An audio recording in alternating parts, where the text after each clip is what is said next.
Bonjour les amis, nous sommes ici toujours sur l'île magnifique de la Réunion. Cette fois-ci nous sommes en altitude, on a quitté l'eau, nous sommes montés dans les montagnes, nous sommes en altitude ici, précisément à un endroit magnifique que je vous invite à venir découvrir. Et si vous êtes à la Réunion, vous ne pouvez pas partir de l'île ou bien vivre sur l'île sans voir cet endroit magnifique appelé la plaine des sables. Venez, je vous offre la visite. La plaine des sables, donc, elle est donc délimitée par des montagnes à droite, en face, sur la gauche, et c'est un vaste banc de sable venu du ciel et qui s'est posé ici, lieu magnifique, incroyable, au milieu de cette très belle nature. Vous devez venir voir ça. En parler comme ça fait trop léger. Vaut mieux palper la réalité du doigt, mais par vous-même, par vos propres yeux. Les détails sont ici. Donc je disais donc que nous sommes à la plaine des sables, altitude belvédère du pas des sables, 2350 mètres exactement. Nous sommes sur la route du volcan, plaine des sables. Il y a 65 000 ans, c'était le deuxième grand effondrement et ce chamboulement naturel a donné toute cette beauté-là que je vous invite à venir découvrir. Non loin d'ici, il y a le piton de la Fournaise. On progressera là-bas. Prochainement, on arrivera par là-bas. Il y a la plaine des remparts aussi. Il y a beaucoup de belles choses vraiment sur cette route du Sud. Mais cette année, je vous offrirai vraiment de très belles choses qu'offre la nature. Poursuivons cette marche avant d'entrer dans le conseil divin de ce jour. Venez. Nous sommes en train donc de descendre vers cette merveilleuse plaine des sables. Donc ce sont des routes de montagne. Non détenteurs du permis de conduire s'abstenir. À prendre le volant. Plus de 2 à 3 grammes d'alcool dans le sang, s'abstenir aussi, parce que toute sortie de route, c'est la fin. Donc voilà. Donc les alcooliques, vous restez en passager, et que les hommes et les femmes qui sont sains prennent le volant. Donc voilà, nous sommes toujours dans notre descente vers le cœur de la plaine des sables. Voilà, nous descendons toujours vers cette très belle plaine des sables. Voilà, nous touchons du doigt concrètement cette plaine des sables. Je vous présente ce sable. Voilà, incroyable, et qui est là en permanence, comme une manne venue du ciel, tombée là. Et c'est l'occasion ici pour moi de donner le conseil de Dieu structuré en 2 axes qui tournent autour de la sagesse. Bien-aimés dans le Seigneur, il y a ce qu'on appelle la sagesse infiniment variée de Dieu. Éphésiens chapitre 3, verset 10. Et de l'autre côté, il y a ce qu'on appelle la sagesse. Jacques chapitre 1, à partir du verset 5. La différence est que la première, celle qui est infiniment variée, est du ressort de Dieu. La deuxième, celle de Jacques 1, à partir du verset 5. Si quelqu'un manque de sagesse, qu'il la demande à Dieu, qu'il la lui donnera simplement. S'il vous plaît, nous tournons. Le bruit, pardon. Nous sommes en tournage. La sagesse humaine. Jacques chapitre 1, verset 5, je disais. En fait, en tant qu'enfant de Dieu, en tant que gens de la maison de Dieu, les gens de la maison de Dieu ont l'obligation de comprendre le Père. Or, le Père a une sagesse infiniment variée. Donc, qui dit qu'il comprend le Père, il doit obligatoirement chercher à appréhender, à saisir, à comprendre la sagesse infiniment variée du Père. Et cette sagesse infiniment variée du Père, tu ne peux pas la comprendre si toi-même, tu n'as pas la sagesse. Or, la plupart des chrétiens manquent de sagesse. Jeûner, prier, faire des sacrifices, parler en langue ne te donneront jamais la sagesse. Jamais. C'est une impossibilité. Maintenant, ce que je vais expliquer, c'est que il y a la sagesse et il y a la sagesse infiniment variée de Dieu. La sagesse humaine, elle est indispensable pour comprendre la sagesse infiniment variée de Dieu. Exemple concret. Un chef de l'État, un roi, un maire, une autorité a l'habitude de prendre des décisions, une décision. Le chef de l'État prend un décret.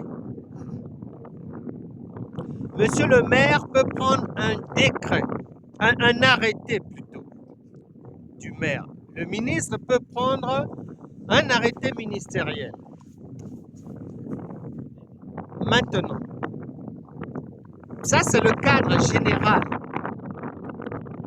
L'État va par exemple dire, bon, nous offrons cette année 2024 une aide aux parents, une aide aux familles, afin que le plus grand nombre d'enfants aillent en vacances, financés tant soit peu par l'État.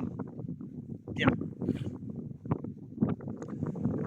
En dehors de ce cadre général, et qui représente par exemple une prophétie divine, une promesse divine, il y aura l'applicabilité. Comment ça va se faire? Eh bien, la façon dont ça va se faire, eh bien, quand le président de la République a décidé qu'on puisse octroyer une aide aux familles, ça c'est le cadre général, le ministre aura maintenant pour responsabilité de venir donner les détails du comment ça se fera, comment ça se passera. Les enfants de 8 ans à 11 ans, ils auront droit à combien? Les enfants de 12 ans à 15 ans, ils auront droit à combien? L'arrêté du ministre va indiquer les conditionnalités. S'il vous plaît, nous tournons, on vous entend jusqu'ici. Va indiquer les conditionnalités, les conditions de ressources des parents, etc., etc. Donc, pour dire quoi? Pour dire que lorsque Dieu te fait une promesse, lorsqu'une prophétie avait été donnée, attention, si tu n'as pas la sagesse, il y a de fortes chances que tu puisses avoir du mal à voir la chose se réaliser. Des fois, ce que le Seigneur t'avait promis,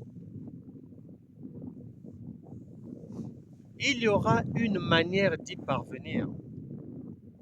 Il y aura une manière pour voir la chose s'accomplir. Je connais le pasteur John Austin, un Américain, il est décédé.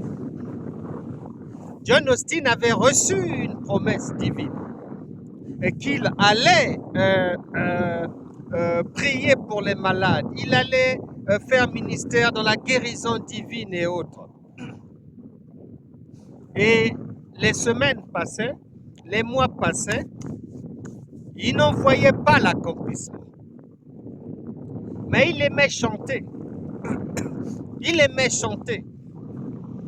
Il jouait de la guitare à l'époque. Et il attendait l'accomplissement de la promesse divine en jouant sa guitare. Et la promesse ne voyait pas le jour. Gloire soit rendue à Dieu qui n'abandonne jamais ses enfants. Un jour, alors que John Austin se lamentait, posait des questions au Seigneur. Mais comment? Ce que tu m'as promis, je ne vois pas ça. Comment? Et le Saint-Esprit viendra un jour lui dire, mais ce n'est pas en restant à la maison à jouer de la guitare que cela va s'accomplir. Tu sais jouer de la guitare. Et le Saint-Esprit lui dit, va à des endroits où tu peux jouer de la guitare et que les gens puissent d'abord venir apprécier ce que tu joues. Et il s'est mis comme ça, aller dans la rue, jouer de la guitare. Et à un moment donné, lui attendait toujours l'accomplissement de la promesse. Et le Saint-Esprit est venu lui dire, mais si tu as vu que je t'ai prédestiné pour travailler dans la guérison divine, mais tu joues de la guitare, oui. Les gens viennent maintenant écouter, oui, mais propose maintenant au public qui vient t'écouter, demande-leur, est-ce que quelqu'un est malade? Est-ce que quelqu'un a un problème? Et les volontaires, tu commences à prier pour eux. Et c'est comme ça, de fil en aiguille. Les premières personnes ont commencé à être guéries. Et le bouche à oreille a fait le reste. Et il y avait de plus en plus de monde à venir là où il jouait de la guitare pour rechercher la guérison divine, le réconfort divin. Et ce monde-là, à un moment donné, a décidé que rester dans la rue comme ça, à plusieurs, il n'y avait plus de place. Et ils ont pris une salle. Et c'est comme ça que le ministère avait commencé d'abord chez lui, ensuite à la maison et ensuite dans une salle. Pour dire que tu pleures, tu es découragé, tu as pensé que Dieu t'avait oublié. Et d'autres injurient même Dieu, ne croient plus en lui, n'osent plus lui faire confiance. Parce que, soi-disant, il y a un non-accomplissement de la promesse divine. Non. Le problème est toujours chez l'homme. Beaucoup de chrétiens jeunes crient, parlent en langue, font du bruit, gueulent, font des veillées, dérangent même les voisins. Mais sans résultat. Pourquoi? Parce que la promesse divine, la prophétie divine, c'est le cadre général, c'est la parole générale. C'est comme le décret que le chef de l'État prend. Maintenant, la manière dont ça va se faire, il te faudra de la sagesse, du calme, de la réflexion, l'examination de soi-même, l'observation de la société, l'observation de la nature, l'écoute des enfants, des oiseaux, l'écoute de son cœur, les battements de son cœur, le nettoyage de son caractère. Il faudra travailler dans cette direction pour voir la promesse divine s'accomplir dans ta vie. retiendras, bien-aimé, il y a ce qu'on appelle la sagesse infiniment variée de Dieu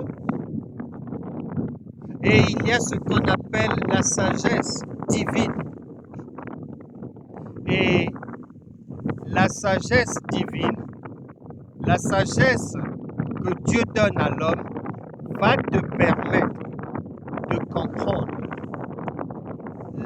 comment se fera, comment ça se passera. Marie a posé la question à l'ange. Comment est-ce que ça se passera? Comment? Mais ça s'est passé.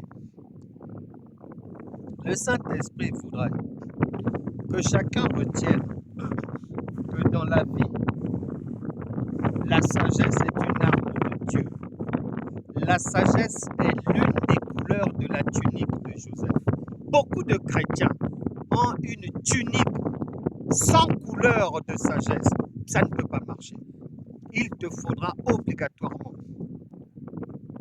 faire tous tes efforts. L'apôtre Pierre a dit, faites tous vos efforts pour que dans les couleurs de ta tunique, la tunique de Joseph que tu portes, qu'il y ait la couleur appelée sagesse. C'est à ce moment-là que tu verras les changements. C'est à ce moment-là que tu verras la promesse divine s'accomplir dans sa vie. C'est à ce moment-là que tu verras la grandeur, la gloire de Dieu. Joseph a reçu l'information générale, le décret divin qu'il allait diriger. Mais il lui a fallu beaucoup de sagesse dans le comment cela se fera. Et le vœu de mon cœur est qu'aucune personne ne manque à partir d'aujourd'hui de sagesse.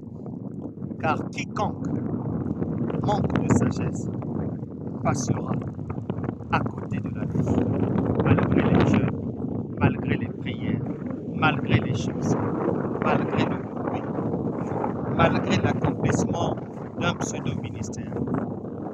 Que le Seigneur vous fasse le bien. Vous suivrez la sagesse infiniment variée de Dieu. J'en ai parlé en long et en large dans le cours 340 à venir. Il sera publié bientôt sur ma chaîne YouTube École de la foi Franck Cana. Suis la sagesse infiniment variée de Dieu. Ce cours est intitulé Comprendre la sagesse infiniment variée de Dieu. Et aujourd'hui, je vous invite à passer par cette sagesse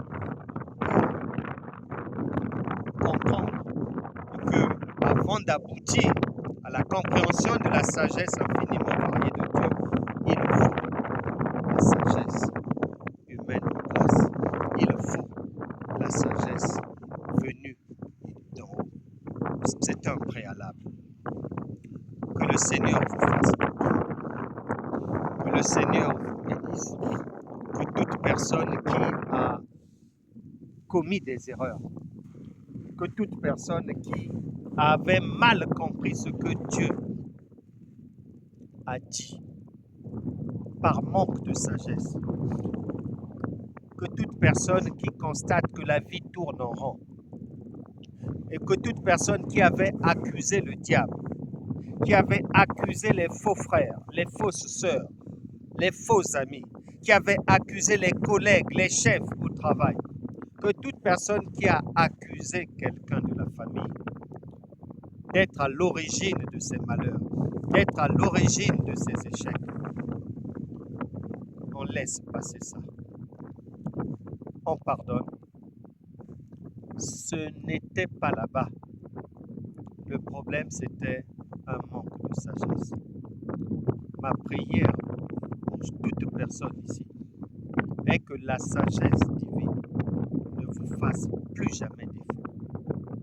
Et ensuite, que la compréhension de la sagesse infiniment variée de Dieu soit réellement à votre prochainement dans un autre numéro de l'école gratuite